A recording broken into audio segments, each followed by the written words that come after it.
Sasa nikuulize kitu kimoja, umekutana binadamu wengi sana katika dunia hii unavyoishi. Lakini je, ulishawahi kuhisi unaweza kukutana na binadamu poli au mtu poli? Huyu hapa sasa amekuja. Huyu mtu ni hatari. Bora kukutana na Cyborg kwa Van Damme, anaweza kukuhudumia. Lakini sio mtu poli kuda dadeki, hatari. Anafiligisa, anafyeka. Yeye ni mtu poli bwana. Hatari. Mtu poli.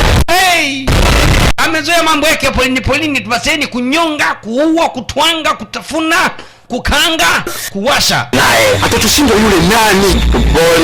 Mtu poli huyo. Tini White pamoja na Lingo baba, safari wamekutana na mziki mmoja mnene.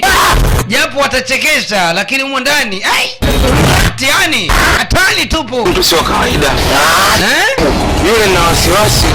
Huko mjini kuna mtoto ametingisha TV chini imepasuka ndo katoka. Kweli katoka kwenye video huyo. Maana yake sio kwa hizo ngumi anazopiga huyu jamaa anaitwa Mtu Poli. Sasa hii ni comedy mpya sana. Alafu ndani kuna action. Umeona picha kibao. Lakini hii ndio wanakuja nao akina Lingo pamoja na Tini White.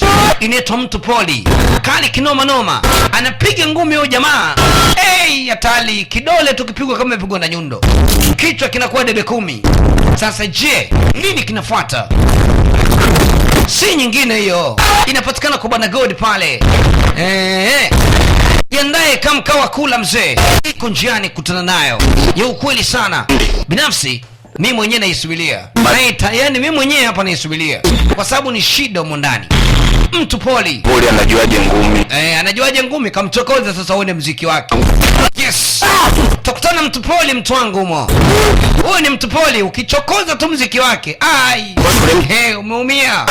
Anafunga kijiji Mtu Poli. Hataki mambo ya mjini. Kuna mtoto ametingisha TV. Ametingisha TV afu naambiwa Sterling akatoka live sasa yuko mtaani. Piga hesabu mwenyewe. Unaambiwa Cyborg kwa Van Damme kafeli kumkamata Mtu Poli. Sasa wewe raia wangu mwenzangu kawaida kama wewe, lazima upotee. Hii hapa mzee. Inaitwa Mtu Poli. Kama kawa kula.